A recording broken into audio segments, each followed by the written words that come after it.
Perdagangan saham di Bursa Efek Indonesia baru saja ditutup. Kita akan membahasnya bersama Sukor Sekuritas. Pemirsa, IHSG ditutup menguat 1% ke level 6.992 atau mendekati level 7.000. Untuk membahas prospek IHSG jelang rilis kebijakan dari The Fed, kita sudah bersama dengan Bernardus Wijaya, CEO Sukor Sekuritas. Mas Bernardus, selamat sore. Ya, halo, selamat sore. Baik, Mas Bernardus, ada yang lagi percaya diri hari ini. IHSG kita nampaknya cukup confident ya di level 6.900, mendekati 7.000 jelang rilis kebijakan dari The Fed. Bagaimana analisa Anda terkait dengan perdagangan di hari ini?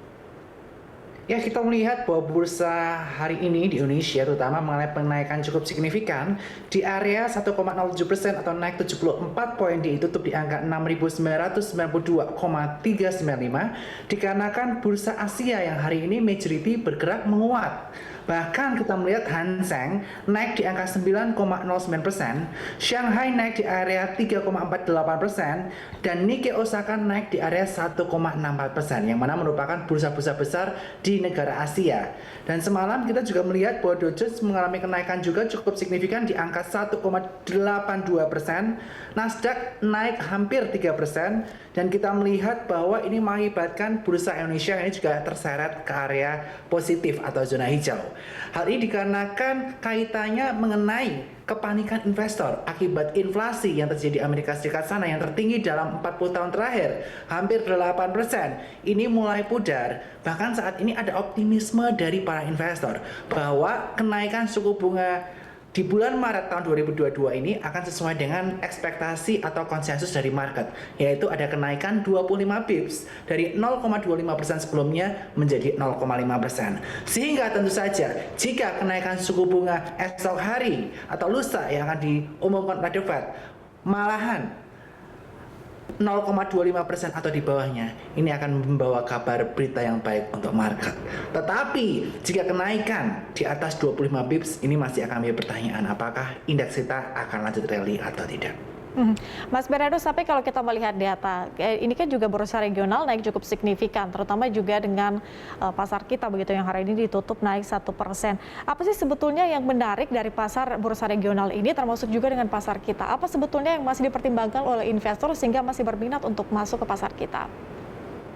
Yang pertama tentu saja kita melihat kaitannya mengenai perang antara Rusia dan juga Ukraina, di mana kita melihat bahwa Ukraina telah menyatakan bahwa tidak akan bergabung dengan NATO, sehingga kekhawatiran pasar akan adanya perang dunia ketiga, sehingga mereka harus menaruh asetnya ke safe haven aset seperti emas, seperti kaitannya mengenai komoditas, deposito ataupun obligasi menjadi sirna. Mereka berani kembali untuk masuk ke market karena potensi perang dunia ketiga ini mulai sirna. Dan juga yang kedua adalah kaitannya mengenai kenaikan suku bunga, bahwa Gubernur The Fed juga menyatakan bahwa potensi kenaikan suku bunga juga tidak akan besar, hanya kisaran 25 pips. Sehingga kedua potensi ini mengakibatkan investor cukup marak melakukan aktivitas pembelian pada perdagangan pada pagi hari ini. Dan juga kita melihat potensi endemi dari COVID-19 ini juga menjadi berita yang menarik, di mana kita melihat saham-saham penerbangan di Amerika Serikat sana mengalami kenaikan cukup signifikan juga, sehingga tentu saja story kaitannya mengenai pemulihan ekonomi pasca COVID-19 dan endemi akan menghiasi IHSG, dan juga pemulihan ekonomi di seluruh dunia akan berjalan secara lebih cepat. Oke, pemulihan ekonomi yang dipandang cukup baik begitu. Kemudian Mas Bernardus, kalau melihat perdagangan hari ini nampaknya saham-saham dari perbankan ini masih banyak dikoleksi, Mas. Bagaimana Anda melihat sebetulnya normalisasi Bank Indonesia pada likuiditas bank-bank besar ini? Ya, tentu saja kita melihat bahwa kebijakan dari Bank Indonesia untuk support sektor perbankan akan luar biasa sekali. Karena kita melihat bahwa perbankan merupakan sektor penggerak ekonomi. Dan juga di mana kita melihat bahwa di tahun 2022 ini peningkatan kredit mulai terasa di sektor perbankan. Sehingga tentu saja ini akan mengakibatkan profitabilitas dari sektor perbankan di tahun 2022 ini akan jauh lebih baik daripada di tahun 2021. Oleh karena itu kita melihat bahwa di tengah pemulihan ekonomi di pasca pandemi ini tentu saja sektor perbankan masih menjadi pilihan yang menarik dan masih ada beberapa saham yang memiliki upside dan masih menarik untuk kita perhatikan. Salah satunya adalah PMRI, di mana kita melihat bahwa PMRI ini secara PI dia merupakan bank yang paling murah dibandingkan keempat bank lainnya, mana diperdagangkan di PI 13,24 kali dan result di kuartal 4-nya sangat menarik.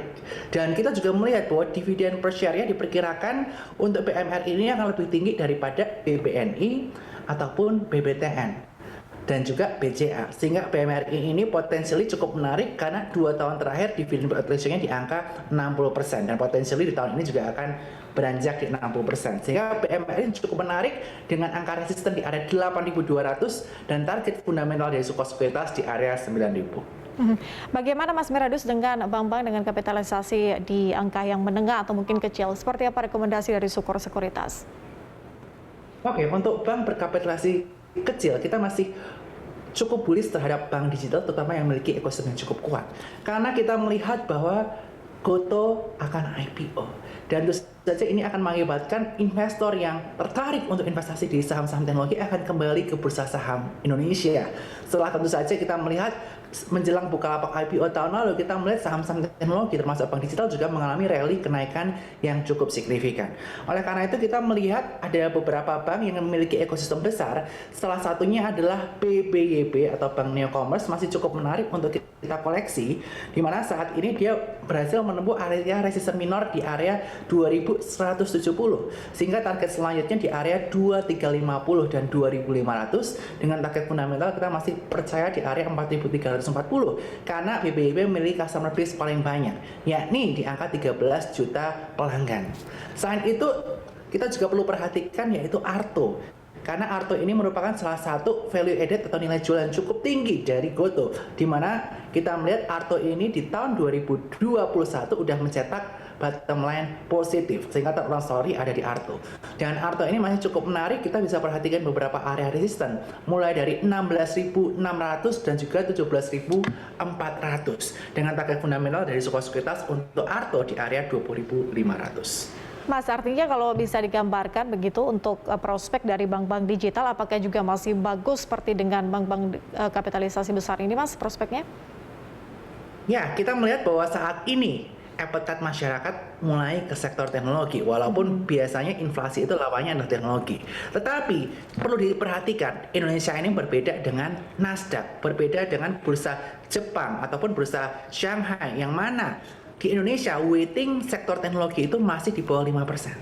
Sehingga upside untuk sektor teknologi untuk jangka panjang masih cukup menarik. Apalagi Indonesia memiliki penduduk lebih dari 250 juta yang memiliki demografi dari Sabang sampai Merauke, sehingga teknologi akan menjadi salah satu hal yang mampu mengatasi masalah sosial dan masalah perekonomian di Indonesia. Sehingga tentu saja sektor teknologi masih cukup menarik, terutama bank digital yang saya sebutkan tadi seperti Arto maupun BBYB. Oke, perbankan masih cukup menarik. Bagaimana dengan rekomendasi saham dari Sukor Sekuritas untuk trading besok nih, Mas? Ya, untuk trading kita melihat bahwa dalam beberapa minggu terakhir, walaupun sektor teknologi sempat jatuh, kita melihat bahwa akumulasi asing terus dilakukan di saham SCMA. Di mana kita melihat bahwa dalam 1 minggu terakhir, SCMA diakumulasi di angka 9,45 miliar. Dan 1 bulan terakhir di angka 8,3 miliar di pasar reguler. Dan secara teknikal SMA juga sedang menguji area resisten di area 264, dan jika SMA mau menembus 264 ada potensi melaju ke area 298 dan area 320. Apalagi kita melihat bahwa SMA ini juga memiliki video, yang mana di dalam video itu juga merupakan salah satu unicorn, sehingga tentu saja SMA masih cukup menarik untuk kita perbincangkan, apalagi dia mendapatkan hak siar untuk World Cup selanjutnya. Oke, baik. Itu adalah rekomendasi dari Sukor Sekuritas. Mas Bernardus Wijaya, CEO Sukor Sekuritas, terima kasih atas informasi dan juga analisis dari Anda. Selamat sore.